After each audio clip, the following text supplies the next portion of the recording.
with Share with Charlotte, where emphasis is placed on finding balance in relationships.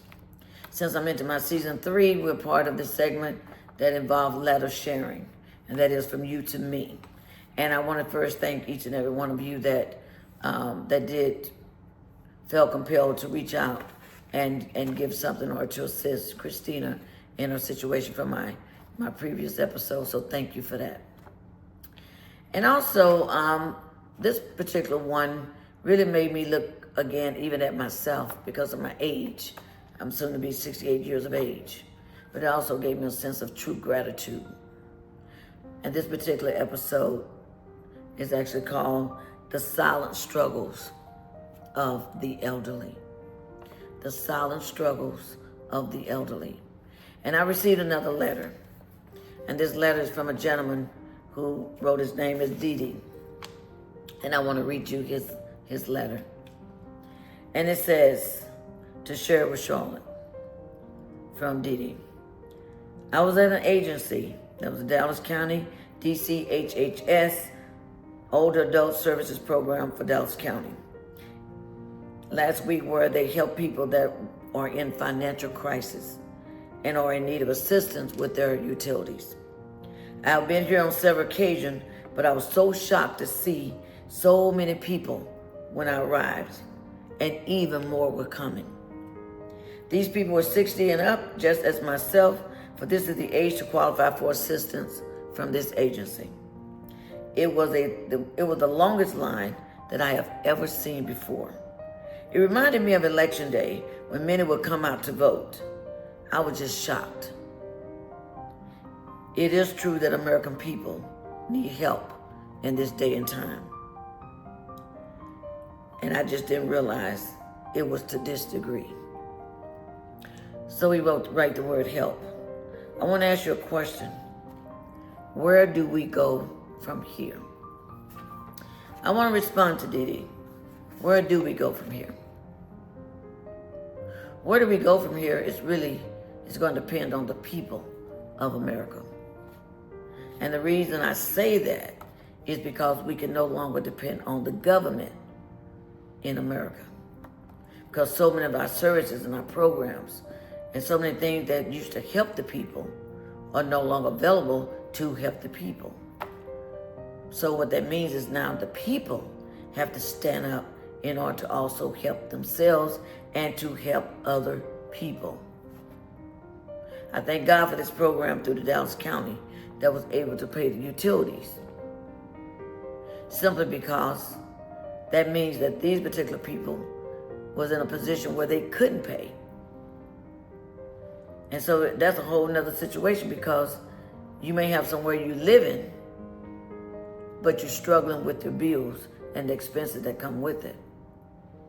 And when I was doing my research, I was just surprised that 1 out of 2 Americans, 1 out of 2,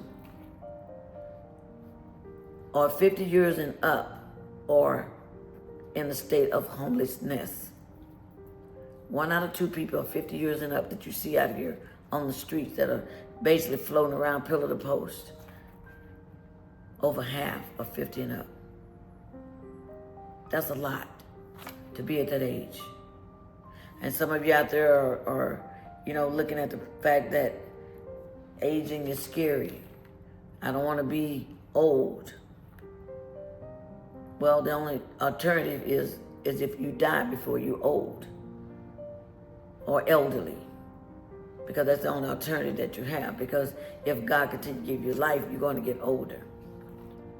Well, I've arrived in that state because I'm 68, soon to be, I'm 67, soon to be 68 in July. So I've arrived. But I also have to give thanks to God that I don't have to be in that line of getting assistance for my utilities or anything else, that I have been able to sustain myself financially. I thank God for that. But again, I say that if we are going to be in a position where we can be of any real help, we as a people have to stand up and become that help, because the government is not doing their part. There was massive more services that was readily available until this particular president became our leader of this country. And it just has been one chaotic thing after another chaotic thing of either things have been shut down, closed out, either way, or cut in half. Even if the services were sustained, but they was literally cut in half or to literally minimum. But either way, the ones who suffer are going to be the people. But the elderly people are going to be your worst people that's going to suffer because of what they can do is extremely limited compared to someone that's young and able-bodied. And a lot of times we as a people, we tend to overlook the elderly. You can walk right by them as if you don't see them. You see one that's struggling to get up and won't even give a helping hand. We have to be in a position to where we see them in order to help them. If you have any neighbors that's out there that's elderly, do you check on them? See, we're going back to that place of relationship. Do you check on them? Who's in your neighborhood is elderly? Because you got to understand, some of these elderly people, they don't have family anymore because they've outlived their family. Some have outlived their children, their spouses, their siblings, certainly their parents. And so a lot of times you find where these elderly people are lonely because they've outlived everybody, or people just too busy and they're being ignored. A lot of them on fixed income, barely making it. Some of them rely on any help that they can possibly get because they can't get it for themselves. Mental health. You have dementia, Alzheimer's. You have people that are disabled, but they're old. You have people who can't get to the grocery store, who can't run any errands. You got people who may or may not be taking their medicine as they should, or may have even ran out of their medicine. But there's a silence in the struggling of our elderly people. And like Didi said, he was in shock that there were so many people that were there, and even more were coming because they need help. It's hard out here in this world. And a lot of people did not prepare, or life happened to them so that they're at this place of being older and elderly, but they don't have the resources, they don't have the finance to manage life. But there are services out there. And I was just looking through, because one of the things that struck me was Meal on Wheels. Because if you're at home and you can't even eat, how long will you last and you can't even get your food? So I've always been fascinated with Meals on Wheels, because even when my dad was living, which he died in 2023, but he was getting services also through Meals on Wheels. And we thank God for that, because we were responsible to make sure he would eat, so it helped us in making sure he was properly fed. But when I was talking to, and I called the one that was in Tarrant County,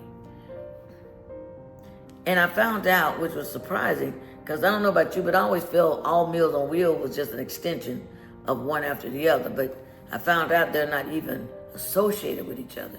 Each one is a standalone entity of what that agency is. That was surprising.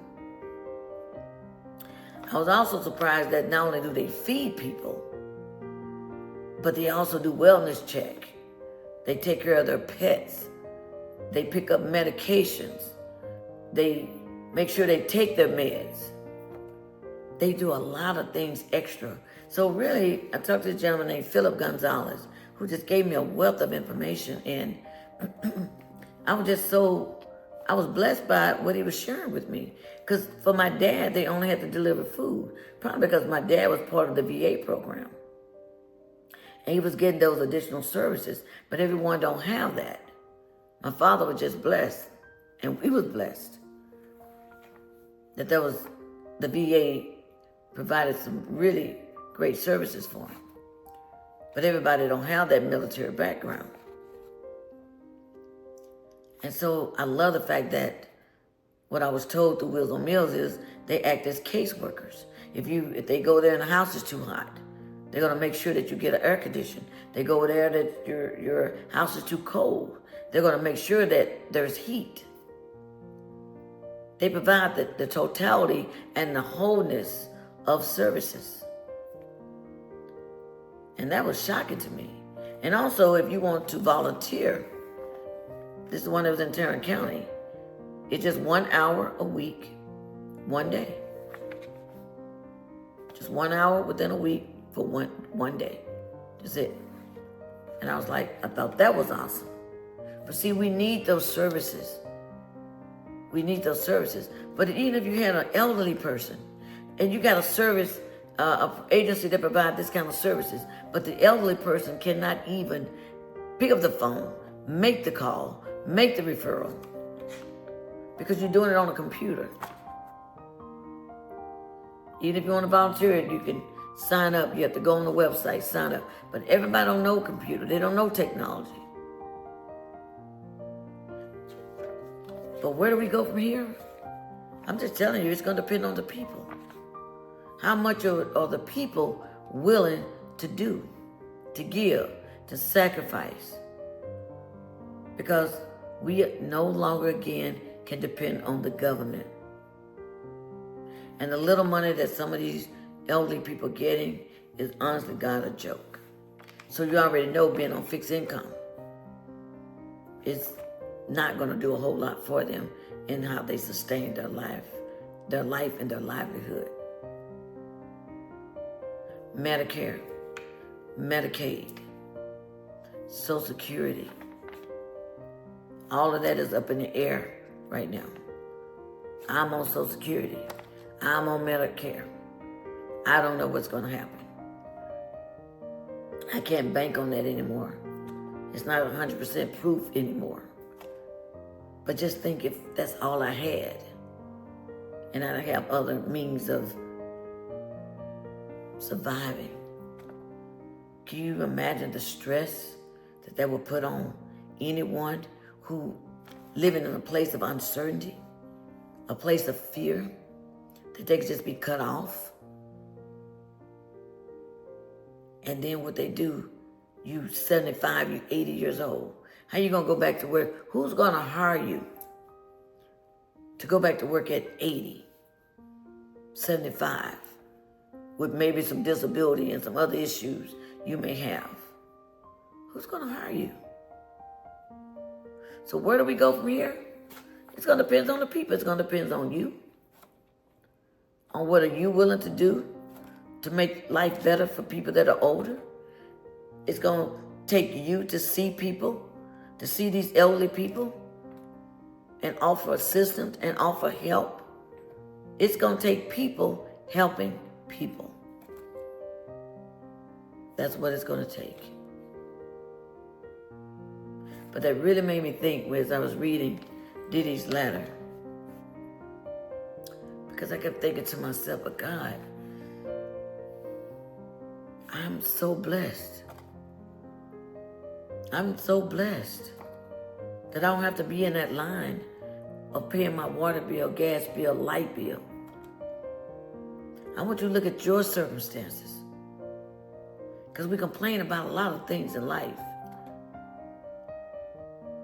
But if you don't have to be in that line to get your water, gas, light bill paid, because that was a utility organization that paid that, you are blessed because you're able to pay your own. And that's a beautiful thing. But just imagine if you've outlived everybody and you're just in a state of loneliness and no one come to visit you. No one stops by. They're just a company of someone else that you can talk with. And like the gentleman said, Philip Gonzalez with Meals on Wheels, he said he sees where sometimes the people that come from Meals on Wheels are the only outside people that they see. I just can't imagine a life like that because I'm such a people person. I love the company of people. I love the interaction of people. But there are people who just don't have anyone. They don't have someone to love them, to see them, to give them that attention. And then can you imagine the fact that they will lose their sense of purpose, their sense of worthiness, because they're at an age or they're in a state where they feel like they're in a place of just being worthless. And to not be seen make you feel even more of being worthless, not valued. I can't even imagine that. I don't know where my life is going to end. I've been blessed to have a beautiful family, an extended family that's a big family. But I'm trying to imagine where some of these people are, and honestly, I cannot relate. Because I'm always talking to people, and people are always talking to me. Now, I have to understand the fact that I'm 68, very active.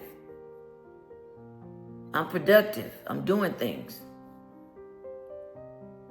But I don't know where life is going to take me when I'm 80. If God give me those years to live, where would I be? Would I be another one of these elderly, unseen, not valued, feeling worthless, being lonely? I pray not. All I can say is I pray not. But I don't know, and you don't know where your life is going to be if God give you and continue to give you life to breathe and to live. But one thing I can say, and I would strongly say to you, and that is, stay active. Be in a place of motion to move so that your body doesn't stiff up and everything locked down on you. Stay in a place of where you exercise your brain so that you can use that cognitive skill. So maybe you won't be one of the ones with dementia, Alzheimer, because you can do crossword puzzles. You can do even solitaire, but anything that you can use your brain so that your brain stay actively.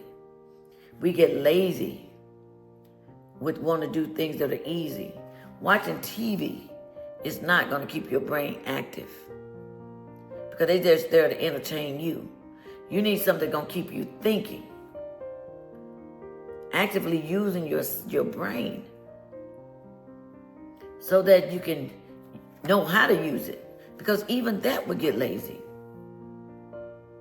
But don't be so comfortable sitting all the time. Be in motion. Create a life for yourself to give your life purpose. And don't say, well, I'm too old. I can't do anything else. I don't want to do anything else. I'm 70 years old. I'm 75. So therefore, I'm just going to make my life do nothing. No. Keep life moving. Keep life moving. Keep life moving. And look at how you manage your money to make your money last. You're splurging all the time, not looking. Well, you're not promised tomorrow, yes. But what if you're given tomorrow? What are you going to have? And then if you leave money behind, then bless the people that you left. But if God give you time, be prepared for the time that he gives you. That you don't get caught off guard. And you're not prepared for that life. And you end up being one of these people that are struggling in their state of being elderly. You don't want to do that, but it's a silent struggle. And I say it's silent because a lot of time it's ignored by people. You're not seen. No one stopped by to see the condition in which you're living in. But it's the silent struggles of the elderly. Because people can be in a home and 5 days later, 10 days later, 2 weeks later, somebody finally see them. They're found. Because nobody checks on them. No wellness check. They died alone. the silent struggling of the elderly. And you don't want to be one of those people. You know, I'm always talking about relationships. That's why I tell you, relationship is huge. It's so big that you develop relationship, that you build relationships. Because they may be the very ones that are there for you when you need them. It's about building, again, bringing it back to you. It's about building relationships. Building relationships is so critical because people need people. That podcast that I did, that episode on man was not created to be an island. You were not created for that. But you're going to need people. All these people struggling out here, this silent struggling of our elderly. Bottom line is they need people. They need the relationship of other people. It's just critical. So what are you willing to invest? Because like he said, where do we go from here? It depends on us. How are we going to help take care of each other? How are we going to help take care of each other? Because that's really what it comes down to. Since the government is cutting everything, shutting things down, eliminating this, eliminating that, minimizing this, minimizing that, and it's hurting the people. It's hurting the people. But again, the ones that are hurt the most are going to be the elderly. And the silent struggling of the elderly is a sad place to be in that struggle and to be in it alone. Sad place to be. So I want to encourage you. I want to encourage you to prepare. But I also want to encourage you to start seeing the conditions of other people. Seeing the condition of those elderly people that could use your help and your assistance. If you have the time, or if you're willing to take the time, volunteer in some service or program that you can do something, that you feel like you are at least helping the situation. And sometimes you say you do nothing because it's not you. But see, it could be not you today, but it doesn't mean it won't be you tomorrow. So just because it's not you today does not mean it won't be you tomorrow. We cannot afford to be in a selfless state of mind. In a selfish state of mind. We need to be more selfless.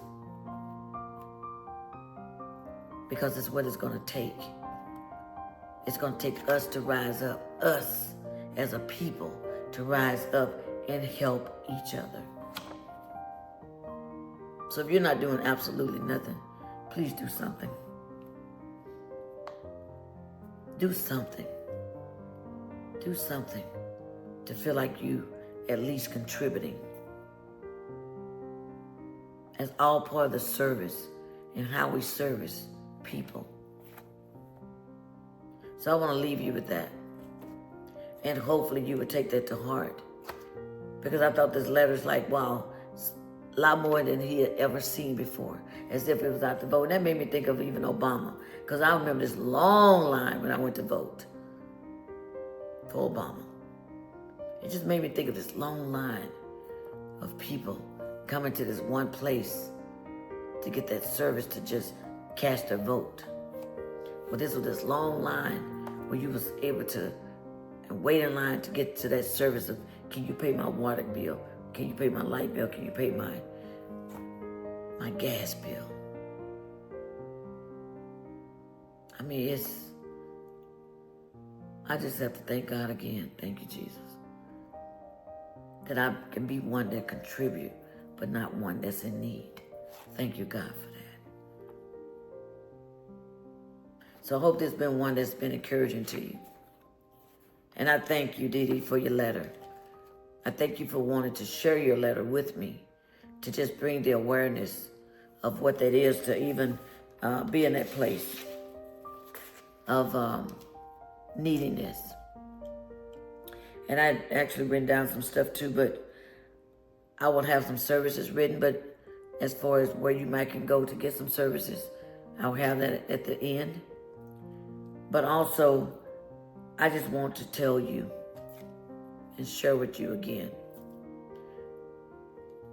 that I'm thankful for your letters, for those that are written. And I want to encourage the ones who haven't written.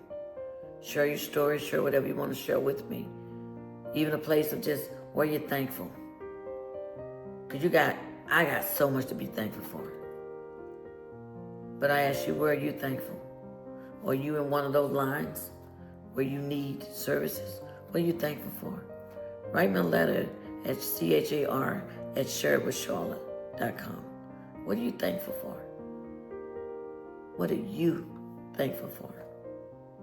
Write me and let me know. I thank each and every one of you for your continued support as I continue this journey through Share with Charlotte. I thank you for your encouragement. I thank you for your support.